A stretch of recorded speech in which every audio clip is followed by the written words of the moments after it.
Welcome to This Explainer. Okay, so every single day, you and I are confronting an absolute storm of complex choices. And let's be honest, we desperately want to believe we're making these perfectly rational, highly mathematical decisions. But today, we are plunging straight into the tension between that deep desire to be perfectly logical and the actual, hardwired cognitive limitations that are secretly pulling the strings. Albert Einstein actually hit the nail on the head when he talked about this deep duality in human thought. He pointed out this constant internal struggle between our swift intuition and our deliberate reason. And really, this sets the stage perfectly for everything we're going to unpack today. All right, let's dive into this. I want you to ask yourself genuinely, do you truly believe your major choices are driven by objective logic? I mean, it feels like they are, right? But today, we are going to peel back the curtain and show you what is actually happening behind the scenes in your brain. To really understand our flaws, we have to rewind back to the 1950s, to a foundational concept from Herbert Simon called bounded rationality. This is the stark, kind of humbling reality that our human decision-making is severely limited by our cognitive constraints, by time, and by memory. Simply put, our brains just physically cannot process the chaotic storm of our daily choices perfectly. We are fundamentally bounded by our own biology. So, because of those biological limits, our brains rely on heuristics. Basically, these are mental shortcuts we use to simplify the incredibly complex decision-making process. Behavioral pioneers Amos Tversky and Daniel Kahneman proved that our evolutionary design literally forces us to use these lazy rapid-fire shortcuts just to survive. But, as you'll see, relying on them in the modern world leads to massive, totally predictable blind spots. And behavioral economist Richard Thaler revealed just how many hidden ways our minds are bounded. We're talking bounded willpower, bounded self-interest, bounded ethicality, and bounded awareness. We consistently sabotage our own financial futures, literally sacrificing long-term wealth for immediate desires. Or we even give up our own advantages just out of a deep-seated instinct for social fairness. Let's make this concrete and bring these biases to life, starting with anchoring. This happens when we lean way too heavily on the exact first piece of information we're offered. And what's really terrifying about this is that even completely arbitrary numbers invisibly warp our final estimations. Like, if you see a high random number right before guessing the price of a house, your guess will automatically skew higher, completely without your permission. Which brings us to this absolutely wild concept called framing. Framing shows that we alter our decisions based purely on how information is presented to us. For example, if I frame a medical emergency to you in terms of human lives saved, you're probably going to play it safe. But if I frame that exact same scenario mathematically as human lives lost, it instantly flips your brain from being completely risk-averse to wildly risk-seeking. It's the exact same data, but a totally different reaction. Want to see how dangerous this gets in the real world? Look at this 2005 legal study by Samuel Summers. It tracks something called pre-decisional distortion. When acting as mock jurors, individuals will continuously bend incoming factual information to support whatever tentative verdict they already favor. And the data here is just wild. Adult mock jurors show double the distortion rate of standard undergraduate students. They are literally actively twisting objective facts to fit their gut feeling. So, let's try a quick behavioral thought experiment here. Apply this dangerous confirmation trap to your own daily life. How do your personal biases alter the way you resolve heated arguments with family or your peers? Are you actually listening to their points, or are you just bending everything they say to support the attitude you already walked into the room with? This dangerous confirmation trap builds into an incredibly chilling reality, which Daniel Kahneman captured perfectly. We can be blind to the obvious, and we are also blind to our blindness. Think about that.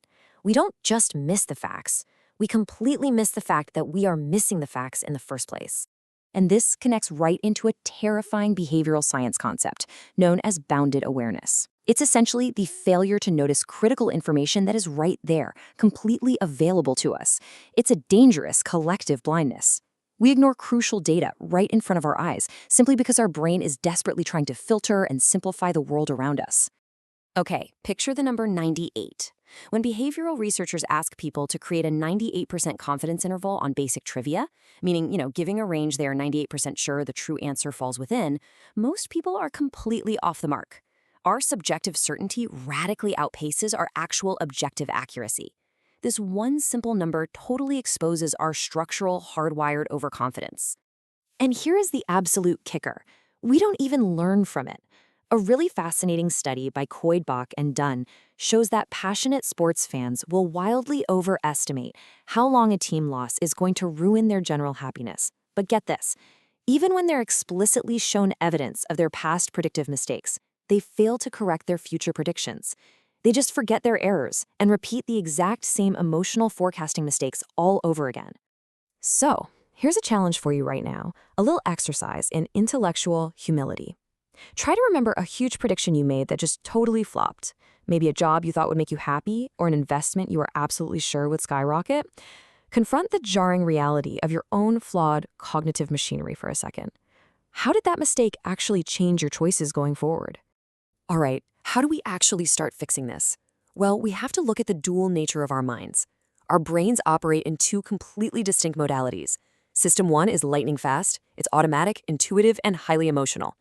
Then you have System 2, which is slow, deliberate, logical, and fiercely analytical.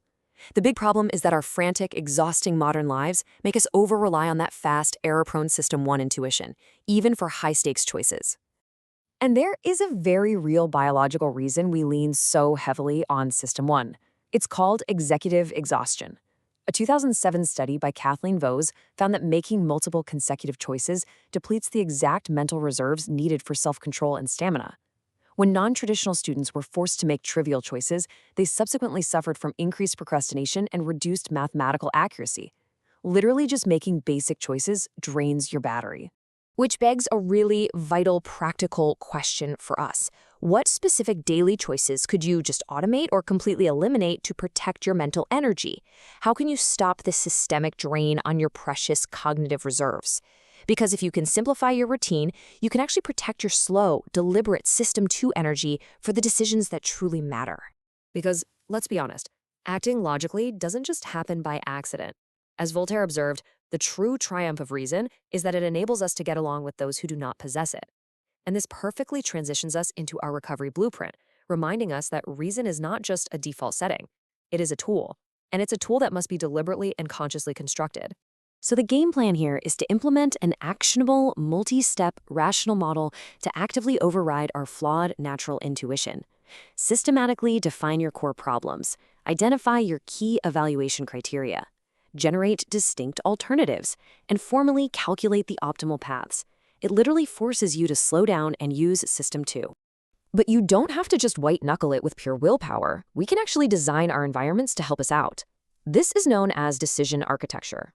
By altering external default settings with what we call nudges, like setting up automatic opt-out systems for retirement accounts instead of making people manually opt in, we can seamlessly counteract human laziness. We basically trick our brains into making optimal choices without depleting our willpower at all. Which leaves us with one final, memorable challenge to wrap up this explainer. Now that you've seen what's actually going on behind the curtain, will you stay chained to your biased, primitive instincts? Or will you take action today and build the architecture to finally reclaim your rational mind? The choice is entirely yours. Make it a deliberate one.